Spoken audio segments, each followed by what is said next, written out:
we are going to talk about another story that we're following and a stock that we've been following consistently this week, which has really been seeing an interesting move. That's Apple. Apple saw an interesting move upwards.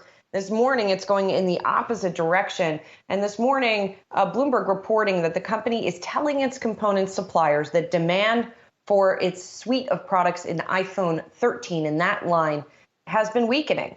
And it might be, it's unclear exactly what's going on here. It seems it might be a factor of people are not finding the products they want, and so they're putting off their purchases. Does that mean then that Apple will see an increase in demand down the road? That seems to be the view of analysts who don't seem terribly concerned about this. And you could just say, well, its 3% slide this morning is really a product of it having done so well going into this period. But nonetheless, it definitely catches your eye when Apple, which has so much leverage, is having, problems potentially with its supply chain as well, just like everybody else does.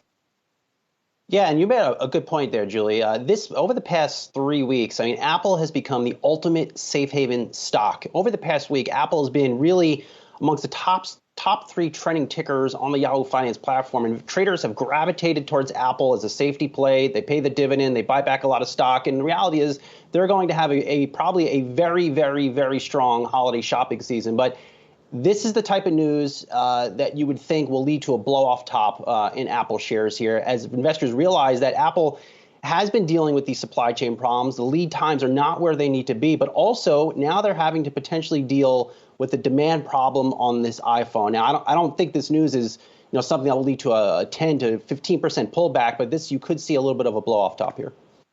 Yeah, well, to kind of add to Brian's point from a qualitative standpoint, if you were watching kind of the Black Friday discounts, it actually shouldn't be a surprise that Apple is acknowledging slower demand. When you take a look at Verizon, for example, heavily discounting iPhones in a buy one, get one deal, and you didn't even need to try to re-up or try to get the highest paid plan, as is often the case for previous promotions, to get that free iPhone. They were just handing them out. So you did kind of already see, as of the end of last week, some of the issues from retailers in getting some of this inventory out there. Now, the other point, too, though, is just kind of something completely secular from the pandemic or from the chip shortage or what have you, which is that I think the product upcycle is a little bit different in these days where you're not beholden to those 2-year contracts anymore. I think a lot of people are just willing to hold on to their phones longer, especially because the cost is a lot higher. But then from a technological standpoint, am I really going to try to update my phone because the camera shifted into a diagonal shape as opposed to in a vertical shape? I don't have an incentive to upgrade from my iPhone 11 to an iPhone 13